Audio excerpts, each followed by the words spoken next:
Welcome to the Vine, and thank you for being with us this evening on what feels like a very solemn moment in the life of our nation and the life of our church. Throughout the week, Jason, Destiny, and I have been in conversation about how we might best respond communally and liturgically to this moment. And for me, a particular work kept surfacing in my heart. I had the privilege of studying with Dr. Preston Williams at Harvard, doing a seminar on King's thought and literature, and we read almost everything that he wrote. But one of the sermons that he delivered just feels as fresh and relevant today for us now as it did when he delivered it in 1963.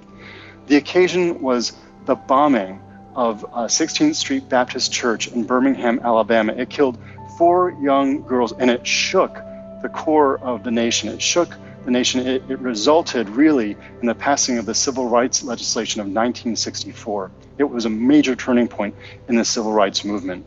And this is what he said to that church on that day. He said, "These children, unoffending, innocent, beautiful, were victims of vicious and heinous crimes.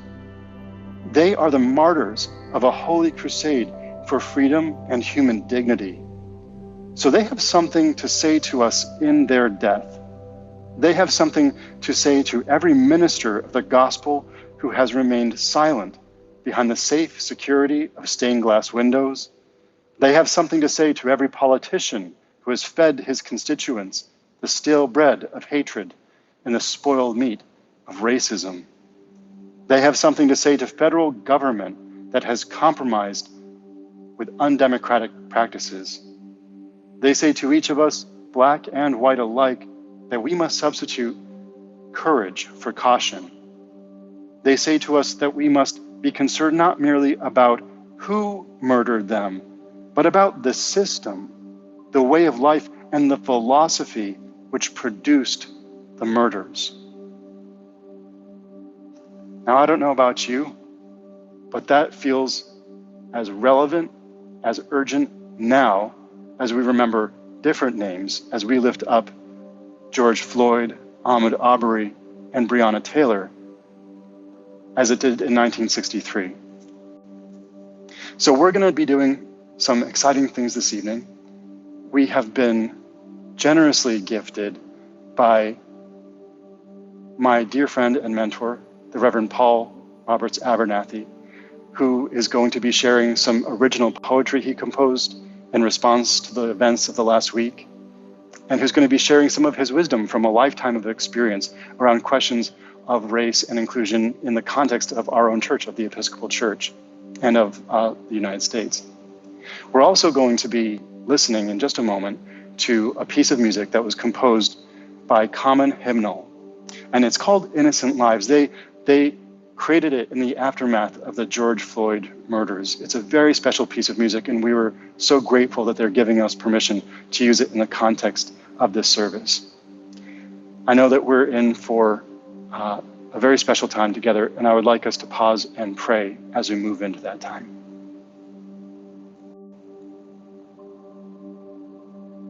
Holy God, you are a consuming fire.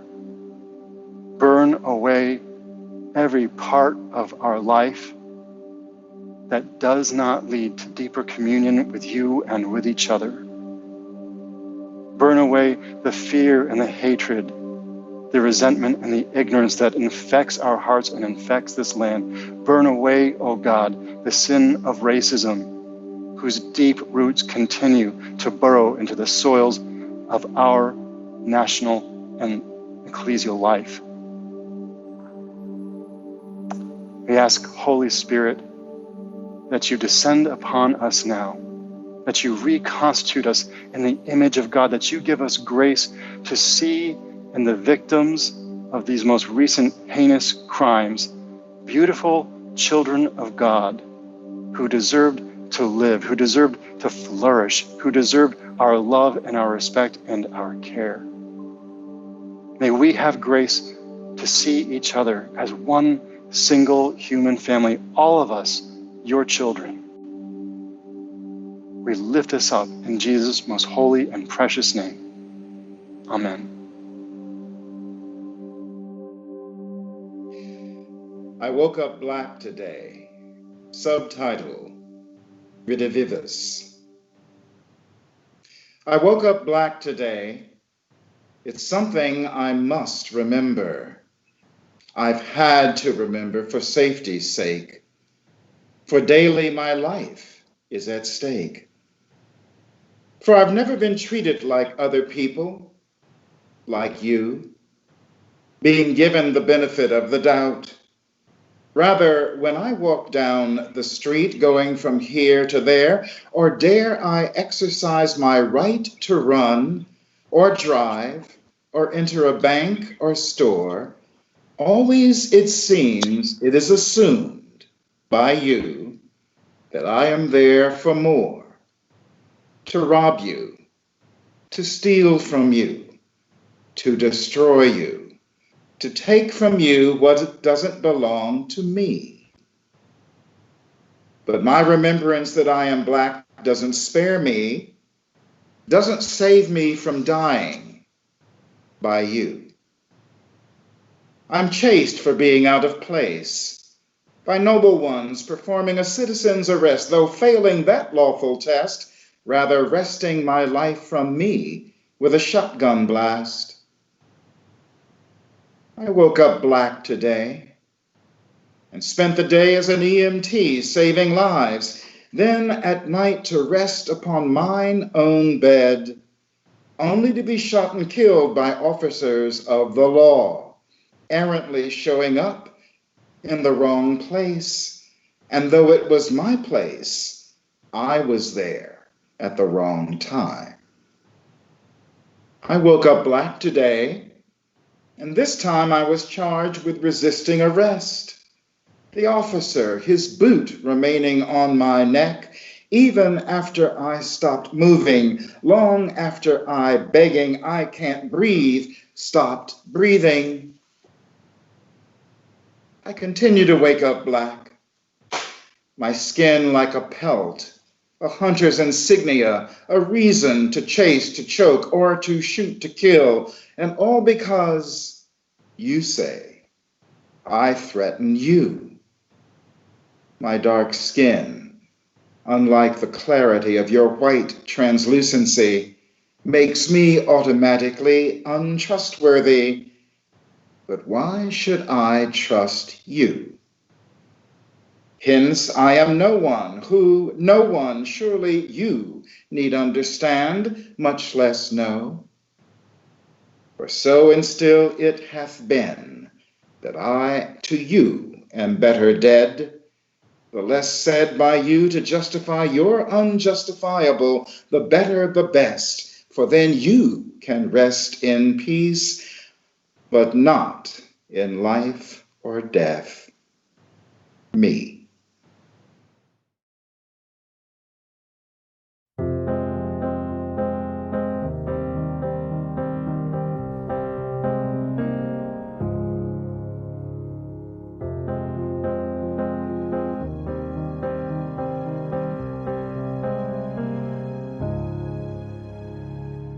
Just to think of my little boys with dark hair and dark skin,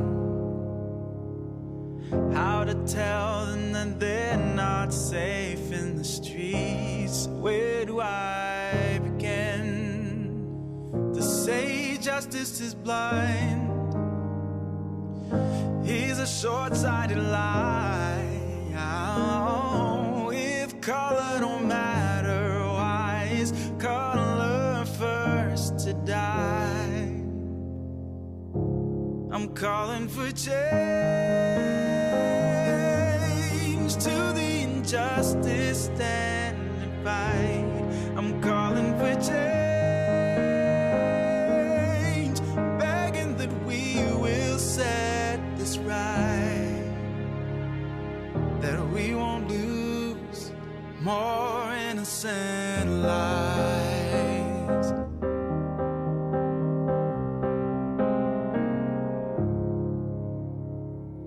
Just to think of all that's lost when violence steals a life. Oh, humanity, why do we become any sign. If we say nothing at all, we are endorsing a crime.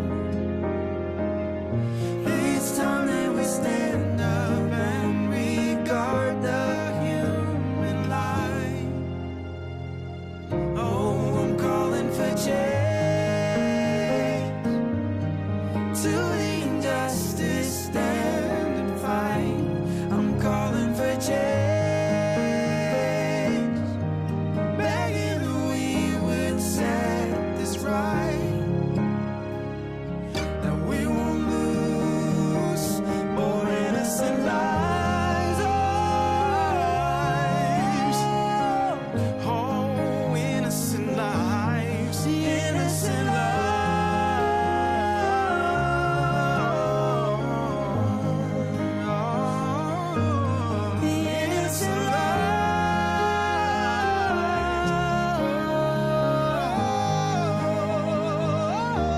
I'm calling for change. Through all injustice, stand and fight. I'm calling for change. Oh, I'm calling for change. Begging we'll make things right, that we won't lose more innocent lives. Oh, innocent lives.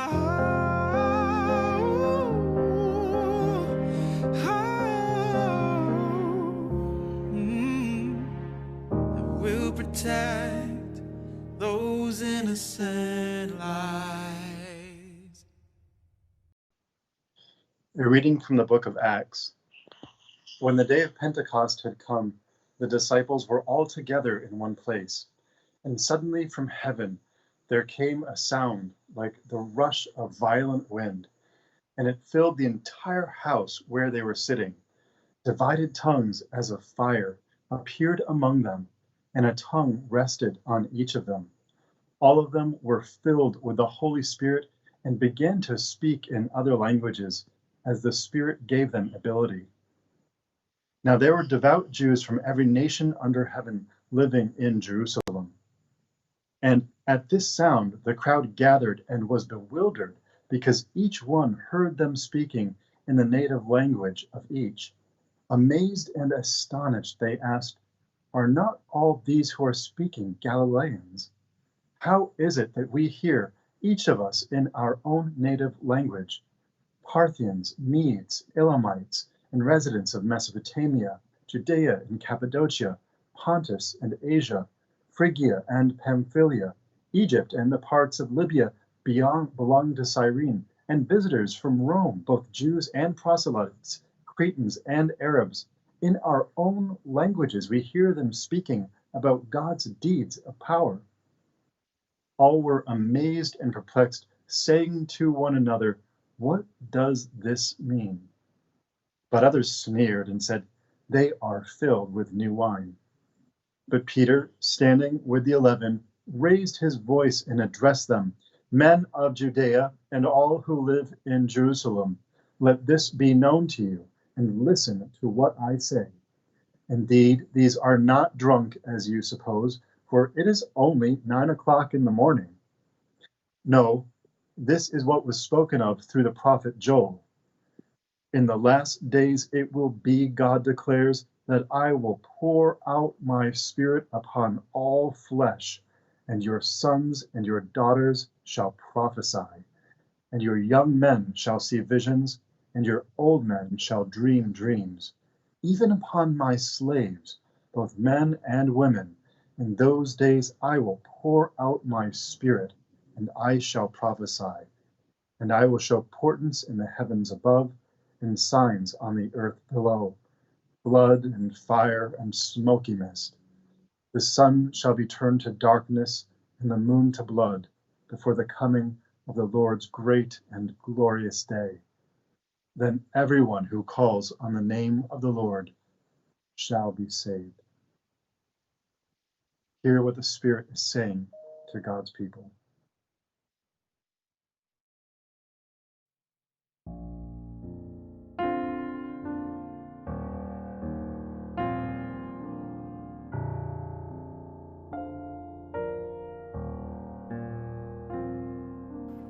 Come down, O love divine, seek thou this soul of mine, and visit it with thine own ardor glowing. O Comforter, draw near,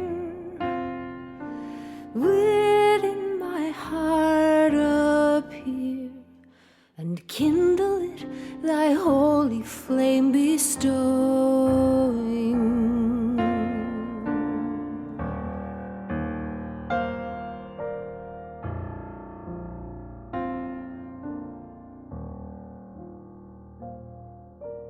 Oh, let it freely burn, till earthly passions turn to dust and ashes in its heat consuming. And let thy glorious light shine ever on my sight, and close me round the while my path illumines.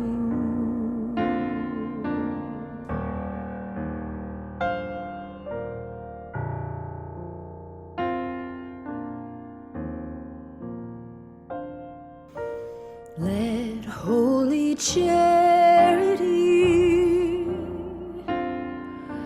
mine outward vesture be, and lowliness become mine inner clothing. True lowliness of heart, which take the humbler part, and o'er its own shortcomings weeps with loathing.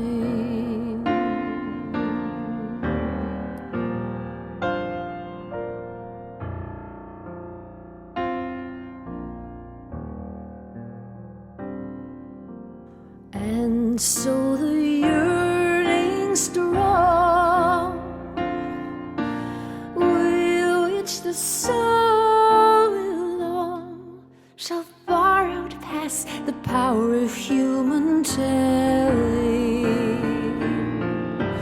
For none can guess its grace till he becomes the place wherein the Holy Spirit makes his dwelling.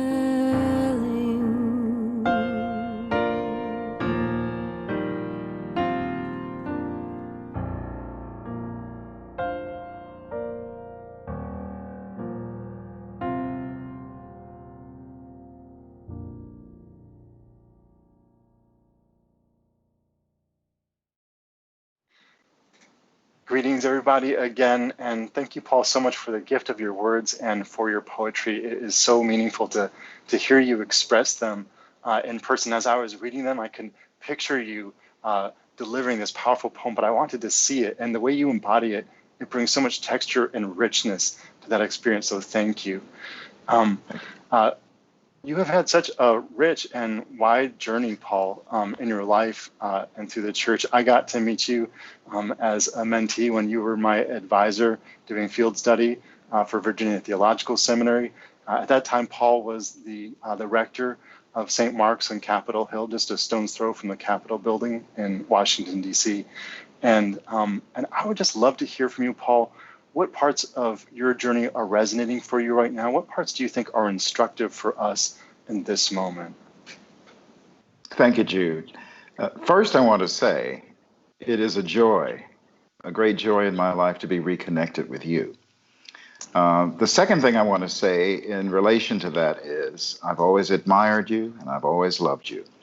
And you're one of those people that my mama used to say, whenever she saw someone through whom God's light shone, she would say, that's a special one. And you've always been a special one for me. As a matter of fact, I'm going to be like you when I grow up, if ever I decide to do that. So, Pretty sure it's the opposite, but I am so grateful. Thank you. but in terms of my my ordained journey, I'm now retired. But in terms of that journey, I served almost 40 years in places as varied as the middle of my home state, Missouri, to the south side of Chicago, to Charleston, South Carolina, and then for the bulk of that time in Washington, D.C., in 2 places, and the last 17 years of which on Capitol Hill. As I reflect on my experience, the element of race was always there. The Episcopal Church is and remains a largely white church. And I can remember being asked when I entered seminary, why would I want to enter seminary to be ordained in a church that was white? And I remember saying to the psychiatrist, because we had to have a psychological exam before entering, and also we had to have one on exiting to make sure we hadn't lost our minds while we were in seminary. But I remember saying, I was born and raised in the United States of America. What more training and tutelage do you think I would need to be in the church? Because the same experience transcends and envelops the whole of the American cultural experience and still does. All of this informs how it is for me now. I suppose, no, I don't suppose, I know, one of the saddest elements of all of it is it seems that it doesn't change. And the recent deaths of Black folk with which we have been praying about and crying about and protesting about and marching about and chanting about, that's why I woke up Black today. The subtitle is Redivivus. It repeats. It doesn't matter who wakes up Black. The threat of death is always the same, wherever that person is in this land. So my church experience speaks to it because the church is just as vehemently racist in many respects as is the United States of America and all of its governmental, societal, cultural, systemic, institutional forms. That is such a powerful word, and I think a necessary one for our church. As you know, a lot of the work that I've been involved with in the Vine is trying to lean into a spirit of decolonialization, trying to hold that mirror up to ourselves and ask that question, how can we do and be better? You've always modeled that for me, and so you are one of my great heroes, and I am so grateful you're taking this time to share with us. You wrote this incredible suite of poems this week in the wake of these events that everyone's been experiencing and watching, and I experienced it almost like a triptych, and you're so powerful, you're so good with your words. It's like you're painting. It's like a visual experience. You take us through, and I'm curious, what is your creative process behind that, and what is the emotional and theological arc that you went through that you want to communicate through your words to us?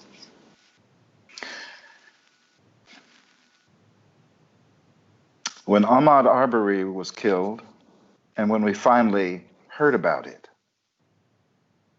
and then Breonna Taylor, and then George Floyd, there were days that I would sit at my desk and nothing would come. And I'm one of those people who has to keep throwing words at things until something sticks and I can make sense of it. And perhaps the truth is I was stymied because it didn't make any sense.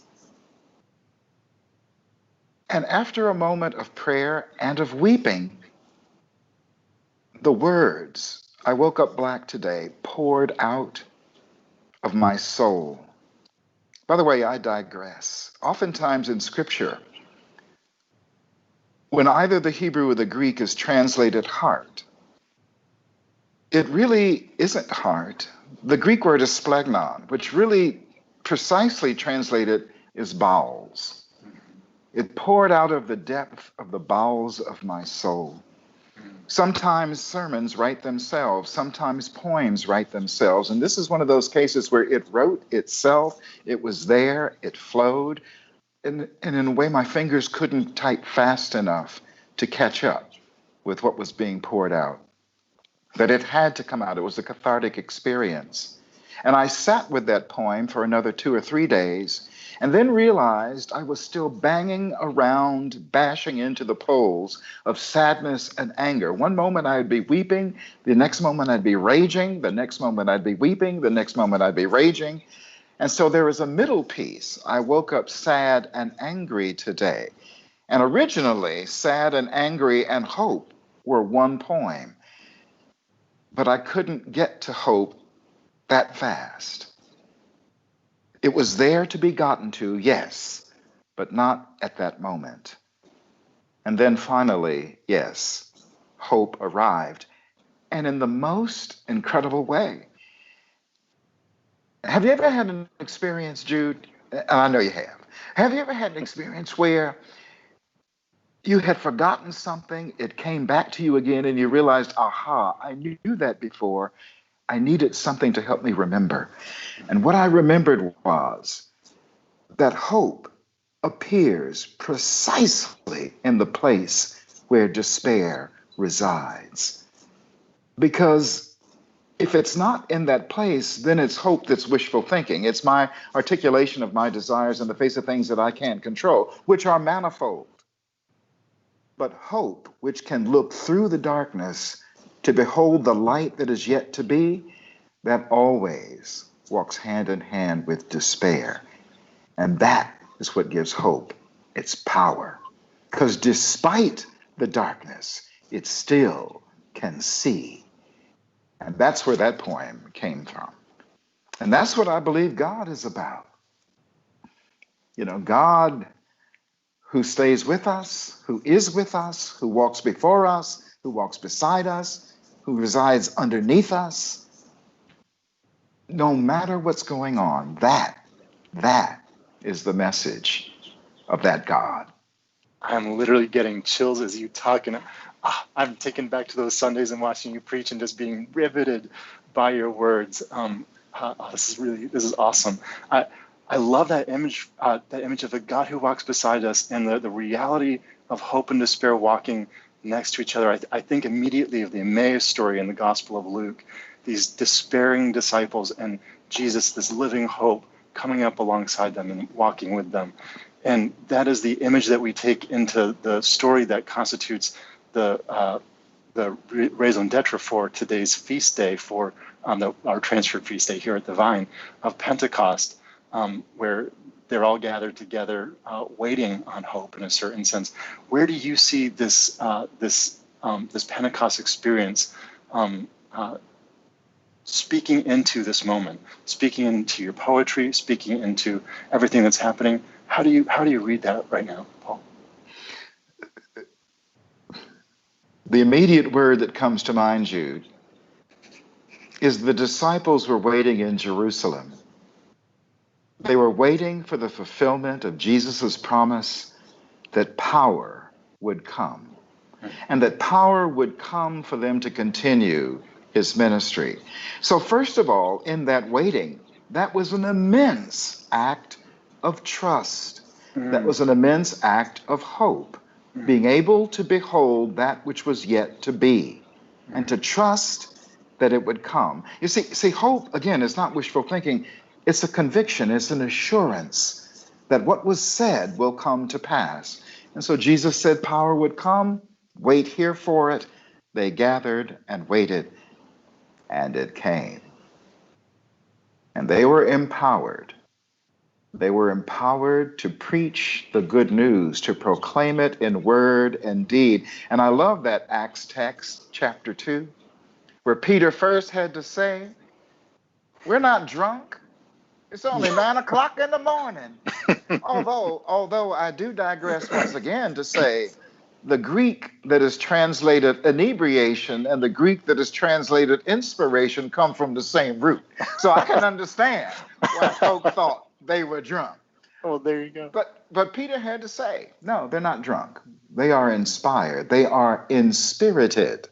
They're inspirited to do what they are doing, and that is to share the good news of Jesus. And that's what I see as a positive, powerful, passionate, poignant word for today. Yes, things are dark. Yes, the shadows of evil enshroud. All of that is true. Yet we have been given power, the power to love and the power to be just. And by love, I don't mean affection, although affection is a wonderful feeling. And I'm a feeling person. I got lots of feelings. I got You feelings do. all the time. But when I say love in this instance, I'm talking about the spiritual power, the capacity, the ability to be benevolent, to do the good for another, even one who is unlike one. And then to be just, to be fair for all, at all times, and in all ways. We, by the Spirit of God, have that power. Now, the question is, power, just like anything else, can be employed and it can be not employed. We have the power. Question is, do we choose to use it? That's what I say Pentecost is saying. That's a powerful word. I mean, I think that's something that strikes deeply for me right now. With everything that you've said so far, it's like we're at this moment of decision, and we're faced with all of these choices as a people, as a nation, as a church, of what direction we're going to turn in. And there really is a choice, isn't it? It's in our hands. So thank you for bringing that to us. I was really struck by that line. You said, "My skin like a pelt, a hunter's insignia." That one line in that first poem, "I woke up black today," and I thought, it's such a visceral image. I think for those of us who aren't people of color, it's such a visceral image for us to hear, to receive, to read, mark, and really digest what that experience is like. And I think for a lot of us, there is a subjective wall, to your point, like about making decisions, about choosing to move in certain directions.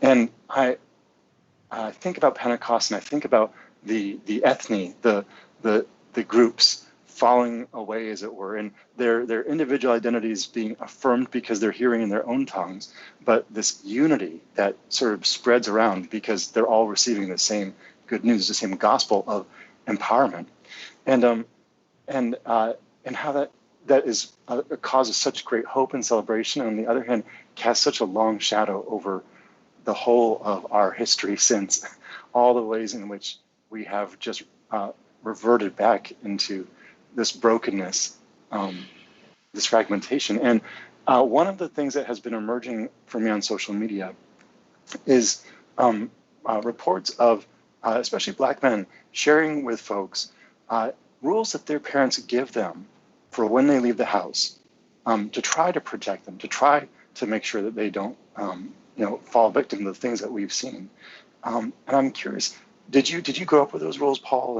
And what were they like? And how has that changed? And can you just speak into that for us? The two primary rules my brother Wayne and I received from our maternal grandmother, who was the matriarch, Audia May Horde Roberts. She would say two things to us every day. One, when you leave this house, remember who you represent and behave accordingly. Two, always remember that you are Black. No matter how fair-skinned you may think you are, you remember you're Black because your life depends upon your remembering that. She would tell us that every day. Wow. That's incredible. What was that like for you? What was that experience like of moving out into the world and hearing those words? When we got older, we understood. When we first heard it, we were frightened. What did she mean? And she wouldn't explicate any further. Wow. And we got older, we could look back and say, aha, that's what that was about. Excuse me, that's what that is about. Because the language of that admonition and the meaning of that counsel remain true, palpably true. Mm-hmm.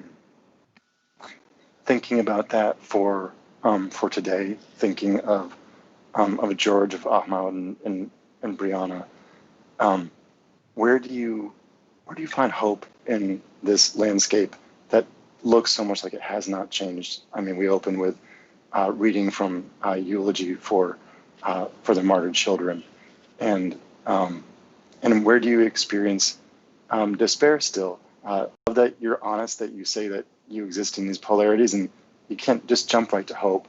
So where are you finding both of those things right now? Right now, I find massive hope in the protests that are taking place all over our land and around the globe. People standing up, incarnate, infleshed, embodied voices crying out for justice and in the name of love. The violence is a distraction, I believe, but the fact of the matter is people are standing up and standing out. People of all colors, people of all ages. That gives me hope that something may change. Institutions by virtue of their inherent ontology, their beingness, don't change without being pushed. And so I pray that these protests will have that effect on all institutions, religious, societal, governmental, economic, that change will happen. And it's not going to happen overnight, and it's not going to be sudden, but the steady drumbeat, the steady push may bring change, will bring change. That's my hope. That's my hope. And where is my despair? Where is my sadness? Where is my sorrow? That it takes this. It takes more killing, it takes more dying to get to this. I hope we don't need any more to be reawakened. Yet, as I'm wont to say of the many things I'm wont to say, unless and until things change, George Floyd is but the latest on a continuing list. God, I pray that won't be so.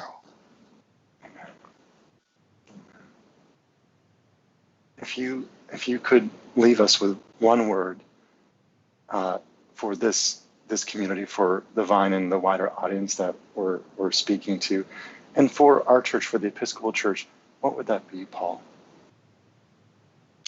You know, for 15 years, my life's mantra has been,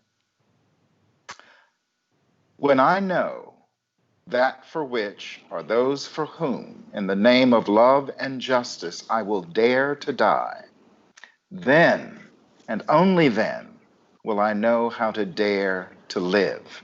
And by that I mean, unless I know what I'm willing to lay down my life for and for whom, because I follow Jesus, who said, follow me. And Jesus didn't say, follow me at a distance. Jesus didn't say, follow me with an umbrella. Jesus said, follow me with a cross, because I'm going to my death. And that's what I'm calling you to do. Or as Bonhoeffer would say, when Jesus bids one to follow, Jesus bids one to come and die. And so when I know that for which I'm willing to lay down this life, then I'm free to live. I'm not encumbered by fear or safety or demands for security, because life is not secure. I'm willing to live it fully, freely, faithfully. So that's the word I'd want to leave.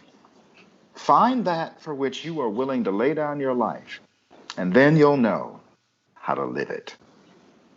Thank you so much. And I'm reminded of your book, For the Living of These Days, and just the treasure of wisdom that I have found in that beautiful volume, which is a collection of, I believe, your sermons and reflections over the years. And I want to encourage people to look to that. We'll have a link to that a little bit later in the service as well. Thank you so much, Paul, for taking this time, again, for sharing the beauty and power of your words with us. Just such a powerful testimony, and heartfelt gratitude for you. Thank you, brother. Thank you. And I know Pantheola, my bride, who, as I always say, is the best reason to know me. She would want me to say, I love you, Jude Aaron. Well, and I love you, Paul Abernathy. And Pantheola, give her my love. Give her a big hug. We'll do it. Okay. I will do it. Thank you so much. Thank you. My joy. Thank you.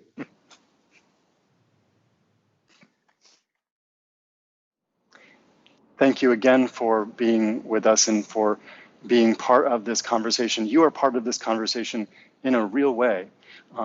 I want to invite you to add your comments, your thoughts in the chat bar below or to the side. This is a living conversation, and we are all part of it. That is our ethos at the Vine. It's an ethos that was inspired to a large extent by my time at St. Mark's on Capitol Hill, where following each sermon, there would be a period of feedback where the congregation would speak to the preacher, and there would be a dialogue about how they experienced that work. I want to encourage you also to check out Paul's book. It's called For the Living of These Days. And if you were moved by his words just now, then you will be deeply, deeply moved by his work in this book. Let's just take a moment to be with each other, to share our thoughts together.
prayer today? Have you done your part? Someone's in despair this day. Have you prayed from your heart?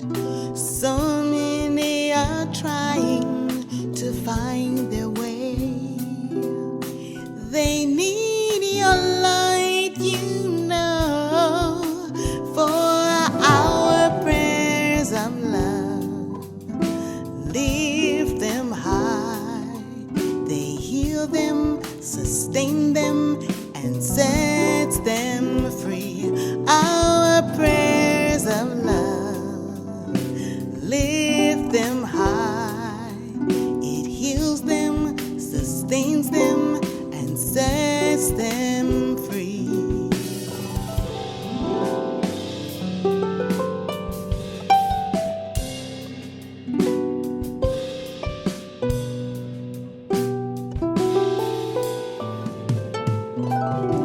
Have you spoken the word today? Did you give your all in prayer? The world's in need of what you say. Did you answer the call to pray? So many are seeking the way to go. They need your light, you know, for our prayers of love lift them high.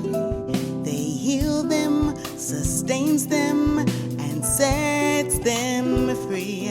Our prayers of love lifts them high. It heals them, sustains them, and sets them free. Oh, you are the place you need to start. So open your mind and use your heart. Don't waste time and don't delay. So many are in need of a prayer today. Somebody's in need of a prayer today. And one's in despair. Someone's in despair this day. Did you pray with all your heart? Just listen to what Spirit is telling you. Newton to the holy call for our prayers of love lifts them high. It heals them, sustains them, and sets them free. Our prayers of love lifts them high.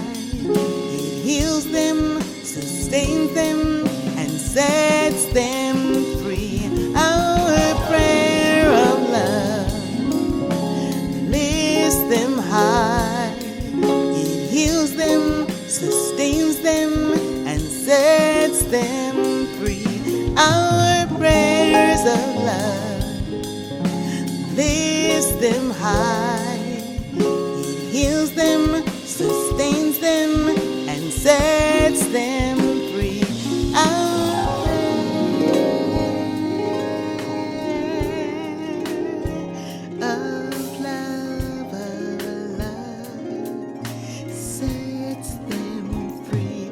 Our prayer, oh, it heals them, sustains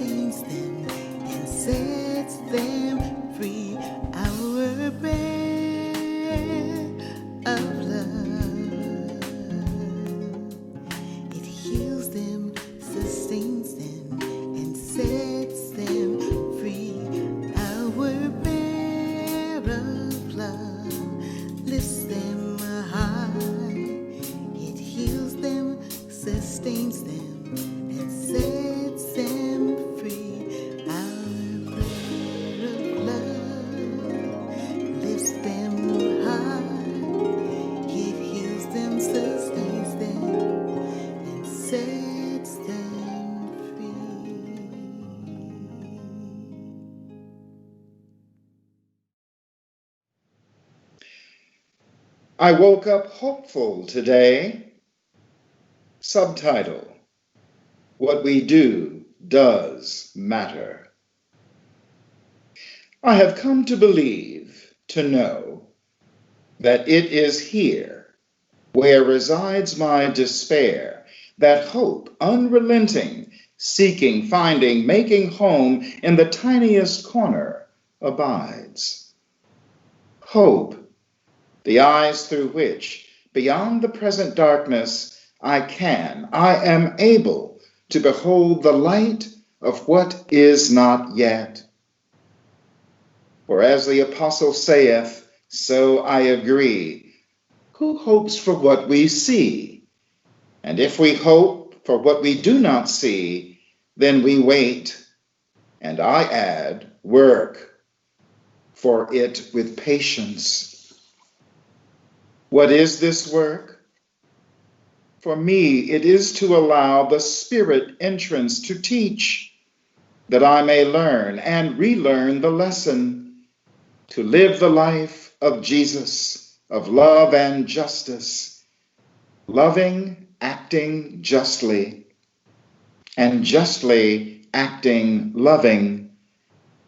For justice never loves just us. Justice ever loves all, always and in all ways.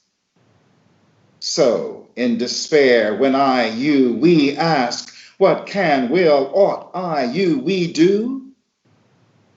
Do this, that all may live.